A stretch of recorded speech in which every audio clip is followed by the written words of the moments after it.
중요하게 여러분들에게 전달했던 내용 중에 이런 겁니다. 분명히 11월 중간선거 이후에 올 연말 12월이 넘어가서 내년 초까지 있을 대북 강경 노선은요.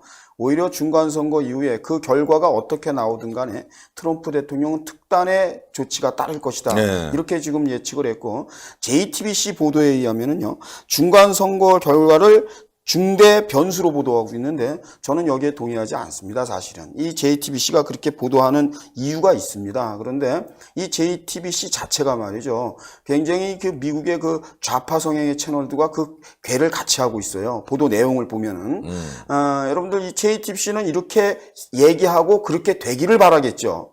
그런데 중요한 것은요. 지금 뭐 백악관 조야에서도 그런 얘기가 나오지만 오히려 말이죠. 사실 결과와 무관하게 이 선거가 끝남으로써 트럼프 대통령은 아주 홀가분한 심정으로 미국은 북한을 옥죄올 수도 있다. 이런 보도가 지금 나오고 있지 않습니까? 무슨 얘기냐면 물론 선거 결과에 따라서 국내 정치 현황, 트럼프 대통령의 국내 정치 현황은 다소 불가피하게 변화가 있을 겁니다. 그렇지만 중요한 것은 대북 관련한 정책의 비핵화의 의지는요. 그 결과가 어떻게 나오던 간에 그리고 사실 과거의 미국의 좌파 정권이었던 민주당 정권을 보면은요. 이 대북 관계만큼은 이 비핵화 문제 특히나 이 핵 문제만큼은요. 별반 공화당 정권에 대해서 자기들이 일갈할 입장이 아닙니다. 트럼프 대통령은 줄기차게 말이죠. 그 오랜 세월 동안 민주당 정권이 과연 북한의 핵 문제에 대해서 어느 정도 해결을 했느냐? 거의 시간만 끌었다. 진전이 없었다. 그리고 오늘날 북한이 저렇게 핵을 가지고 장난치는 데에는 과거 정권, 민주당 정권의 책임도 있다라고 줄기차게 얘기하지 않습니까? 그런 거에 견주어 보면은요. 지금 어차피 그 정치라는 건 또 자유민주주의에서 여야라는 개념은 말이죠. 상대적인 거 아니겠습니까? 예, 정책도 그렇고 모든 면에서 그렇다고 한다면 지금 설령 그 민주당이 대북 관련해서 그 공화당 정권인 트럼프를 공격은 하지만 중요한 것은 민주당이 어떻게 공격을 하고 또 트럼프 대통령을 흔든다 할지라도 중간 선거가 끝나게 되면 오히려 홀가분한 마음으로 어떤 방식으로 북한을 옥죄올는지는 우리가 모르지만 분명히 오히려 편한 마음으로 선거 결과가 안 좋으면 안 좋은 대로 좋으면 좋은 대로 대북 전략의 차이는 있지만 북한을 대하는 트럼프 대통령의 이 강경한 그 정책은 말이죠. 한결더 드라이브가 걸리지 않겠나 이렇게 봐집니다. 그러니까요. 아주 좋은 현상이에요. 그렇게 돼서 이제 북핵 문제를 원점으로 되돌려놓고 난 뒤에 대북 군사 압박을 통해서 김정은 정권을 제거시키는 방향으로 갈 수뿐이 없는 게 사실 가장 상식적인 겁니다. 김정은 정권 살려놓고 핵을 그대로 없앤다? 있을 수 없는 일이잖아요. 그렇습니다. 핵 플러스 김정은이기 때문에 어차피 중간선거 이후에 뭐 말씀한 대로 승리를 하던 치든 트럼프 대통령이 군사 옵션을 통해서 뭔가 확실한 김정은 제거 작전에 들어가야지만이 되지 않을까 이런 생각이 뭐 개인적인 소망이지만 말이죠. 지금 트럼프 대통령 참모진들 아시겠지만 뭐 니키 헤일리라든가 또 그다음에 아주 존 볼튼 강경파들은 그것을 언론적으로 지지해 왔지 않습니까? 그렇죠. 때문에 중간선거 이후에 미국 국민들의 여론과 그다음 여야의 그 힘을 합쳐서 말이죠.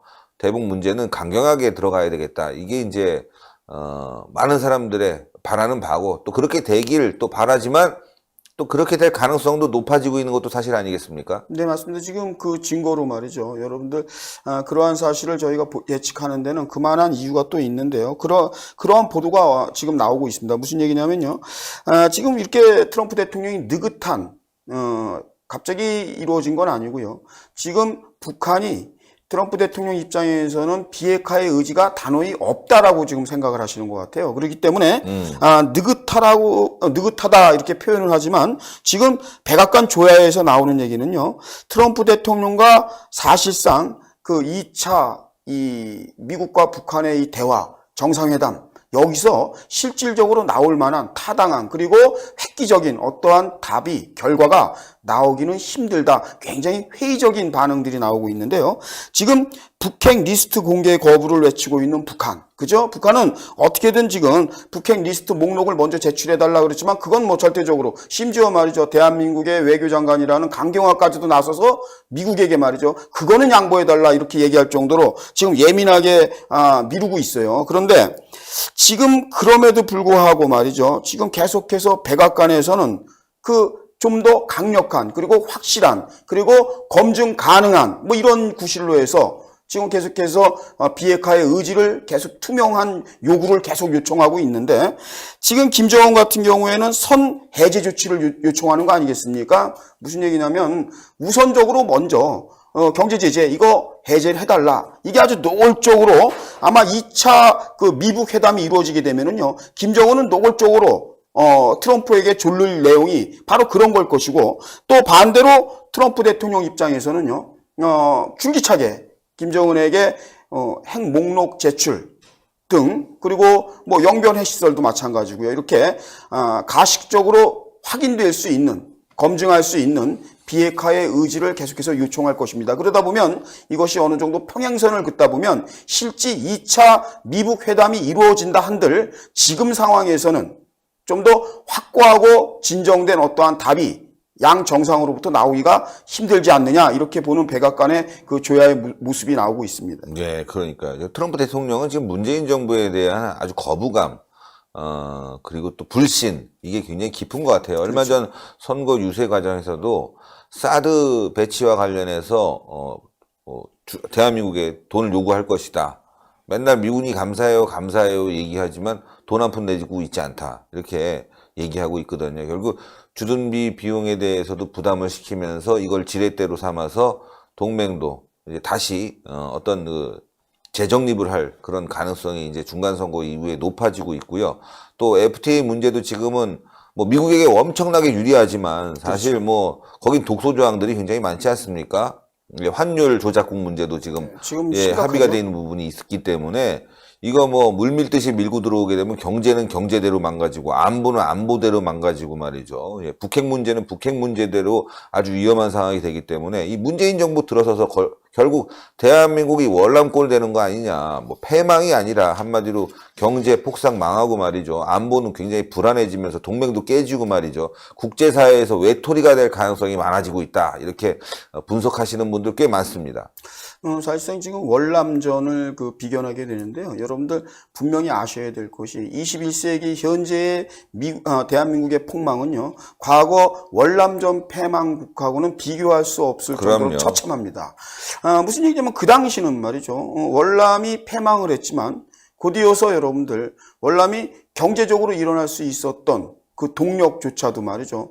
미국에 의해서 그리고 주변국에 의해서 일어날 수 있지만 지금은 여러분들 대한민국이 만약에 패망한다 그러면 미국에 의해서 패망 그리고 미국이 의식적으로 패망시켜버렸기 때문에 그것을 우리 대한민국을 부축해서 일으켜줄 리가 없거든요. 그래서 여러분들 월남은 패망했지만 다시 일어나고 복구하는 데 걸리는 시간과 지금 현재 21세기의 대한민국이 만약에 외교 안보 그리고 더 나아가서 경제적으로 패망을 했을 때 그것이 복구되고 다시 일어나는 것은 말이죠. 거의 굉장히 힘든 그러니까 과거와 현재를 비교할 수 없을 정도로 처참할 수도 있다라는 것을 여러분들이 잊어서는 안 될 것입니다. 네.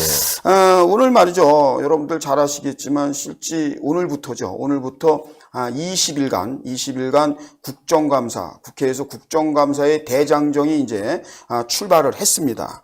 13개 상임위원회가 이제 국정감사라는 이러한 일정을 놓고 20일간 본격 돌입을 했는데요. 물론 이제 첫날부터 뭐 예견됐던 일들이 막 터져 나오죠. 이제 신경전 그리고 정책전 뭐 검증전 뭐 이렇게 해서 말이죠.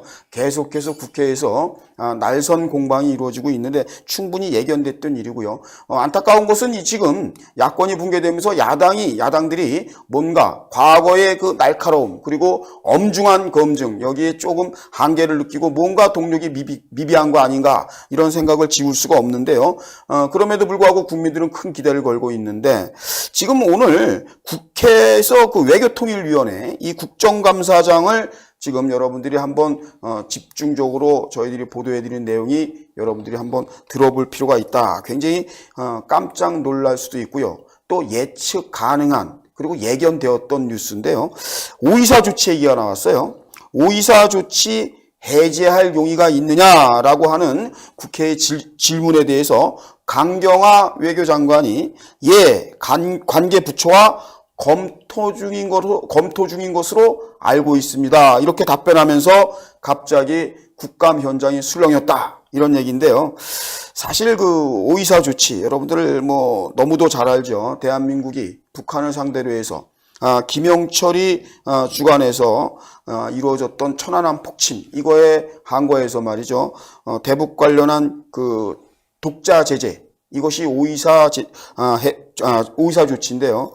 5.24 제재가 사실상 2010년이 되는 것이죠. 그런데 그 당시 이명박 정권 때부터 약간 예외 조항들이 이제 두면서 그 효력에 의구심이 문제 제기가 됐던 건 사실이에요. 그런데 여기에서 그 예외 조항 보면은 이제 뭐 개성공단이라든가 금강산 관광 이것을 제외한 모든 분야에 대해서 대북 경협, 이것이 모두 이제 차단되는 그러한 것인데요. 지금 강경화 외교장관이 사실 이게 외교부 소관이 아니에요. 이 해제에 대해서. 그런데 뭐 일부 말이죠. 아직 정부가 본격적으로 논의된 바는 없습니다라고 한 발짝 물러섰다고 하는데 중요한 것은 말이죠. 이 정권이 다시 남북 관계와 대북 제재를 고려 검토할 사안이라고 이렇게 얘기가 비춰지는 거 봐서는 결국에는 개성공단 금강산 관광 이거 재개하려는 여지가 있고요.